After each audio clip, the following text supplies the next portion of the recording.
25 weeks. It was a big week. I turned 25 weeks with Eden on Malakai's first birthday, our second wedding anniversary, our 10-year dating anniversary, Good Friday. It was a lot. So Malakai's birthday, the weather was exactly how it was when he was born. A beautiful spring snowstorm. We spent the whole day just kind of reminiscing and preparing for people to come over to sing happy birthday and eat some cake, a beautiful cake that I made. I see Malakai and plumeria flowers and yellow swallowtail butterflies. And so I made a beautiful yellow swallowtail butterfly cake, and I prepared that the day before, frosted it the day before, and then we got some 100 fresh plumerias from the island of Malakai in Hawaii, and my best friend made this beautiful garland to hang up with Malakai's happy birthday sign. And we got lots of wonderful gifts and cards from him, for him, and from people who remembered his birthday and celebrated. I wore this white cotton dress when I was in labor with him, and my hair was in two braids. I decided to braid my hair and wear that for most of the day, just to remember and reminisce and my beautiful time in labor with him. And it was crazy to be back in that, those pajamas, that nightgown, because I hadn't worn it since I was in labor with him. And I was pregnant again, but not with him, but with his sister. And so that was a beautiful connection to do that. I got to a point in the day where I was just like, am I doing too much? Should we have people over? I don't know if I can handle this. And Paul was really struggling too. We tried to do something nice for our anniversary. We exchanged vows outside in the backyard by our Malakai magnolia tree, which my friend told me later that this beautiful connection, that magnolia trees symbolize unity and marriage. And so it was really cool that we did that to honor Malakai, because he honors our marriage, he reminds us of our love. He's very much evidence of our love for each other. So that was beautiful. And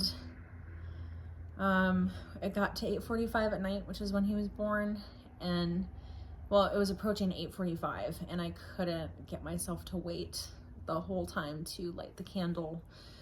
And we decided to light his birthday candle at 8 o'clock, and we sang happy birthday, and it was just really hard for all of us. We were all crying, and then I just went up for a while, and when 8:45 hit, I just came and laid in bed and cried and held his urn. And it was just crazy to me, because this whole time Eden is kicking me, and I'm reminded that his sister's here and that there's hope for her and her life. And in the midst of grieving my son's very short life here on earth, but also celebrating his eternal life in heaven, it was just very intense, but beautiful, very beautiful. And so April 19th, we didn't do a lot. I think emotionally it just felt like so much from his birthday. We went to church for Easter service. That was really hard. And then on Sunday, which is when Malakai went to heaven, so he went to heaven at 2:10 in the morning. And so Paul and I stayed up until 2 around that time and looked at a bunch of pictures of him and held his urn and talked to him and just cried, and it was good for us. It just felt like a lot was leading up to that point. And then the next morning, it was a beautiful, beautiful day.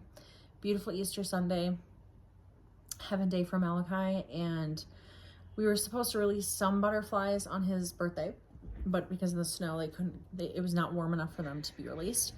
And so we just decided when everyone came over for Easter and to do the butterfly release that everyone would be able to do it. So we released butterflies, and it was just really beautiful. It was a really beautiful experience. We had, I want to say, like 30 white cabbage butterflies, which are tiny. Opie decided to join the party. But we had about 30 white cabbage butterflies, which are tiny, beautiful butterflies. And then there were about a dozen painted lady butterflies. And everyone, you know, I said something, I shared like just some words I wanted to share about with Malakai. And we released these butterflies, and everyone got to release their own, and they all flew around and whatever. And there was this one that flew, and it came back and it landed on my cheek, and it stayed there for 5 minutes. And I just felt like God gave us this beautiful sign of our son, and that like his love and his presence was very near and close to us. And then at the same time, another one came and landed on Paul's arm and stayed there for a really long time. And so that just felt like a Malakai sign to us, and it was really precious. And I think that did something for my heart. Like, it really transformed my heart and grief in that moment. Like, my relationship with my son is so different than most people, but I'm still his mother. He's still my son. I just mother him from heaven. He doesn't need me to mother him, but we still have a relationship. And it just looks different, and the love isn't gone just because he's in heaven. And there's something beautiful and divine and eternal and limitless and boundless with that connection. And having more earthly children who will stay here on earth, they'll have their own connection with me and with Malakai, and it's just all so beautiful and precious. Like, you know, if I get to raise Eden, we'll have a vastly different relationship than I have with Malakai. And even if Malakai was here, we would already have a vastly different relationship, because children are different and they are their own person. And so Malakai is my firstborn. He made me a mom. He transformed me. And then losing him also became this very different way of motherhood for me. And now that I'm pregnant with Eden, and I'm, you know, trying my best to hope for the best, is big too, you know. And that is my grief evolving. That's my motherhood evolving.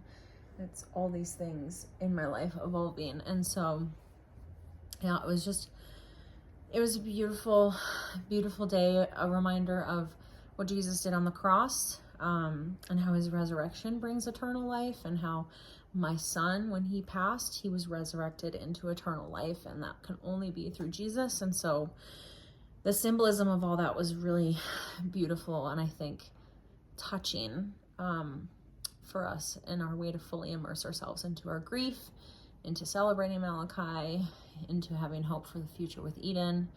So that was beautiful. And basically the rest of the week I just relaxed and rested, and it's crazy because I felt better than I had in a really long time. I had been sick, like on and off for months, and I think it was just leading up to Malakai's birthday was intense, and there was just so much building in the spirit, my spirit, that was coming out in the flesh. And so it was intense and beautiful and a good release, and it helped me to move forward. And now I really feel like some of the heaviness and despair of grief has lifted, and now that we're heading into, like, you know, a year and beyond, and how grief can change and evolve and look like, I feel like I can hold Malakai with confidence in my heart while holding Eden in a completely different way, and walking through the rest of my pregnancy with her in a different way. And I feel like I can dedicate more of my heart to have grief and my joy for my daughter coexist. I still have joy for my son as well, but joy and hope for her future to be here on earth. And so once I was able to tend to Malakai's birthday and honor him in that way, I was able to really release some of the grief that I held on to for a while, to allow a different kind of grief to come in. And in return, I'm able to open up some space for lightness and for maybe more joy, even though I don't even know what that really looks like at this point. So it was really powerful. But then the rest of the week, I just rested and just relaxed and slept a lot and just tried to honor my body and everything that I had been through in the last, 18 months basically. So week 25 was beautiful and intense and joyful for so many reasons. Joyful that I got to honor Malakai's life as I do every single day, and joyful that I get to I get another week with Eden, and how precious that is, and how I never take it for granted. So week 25.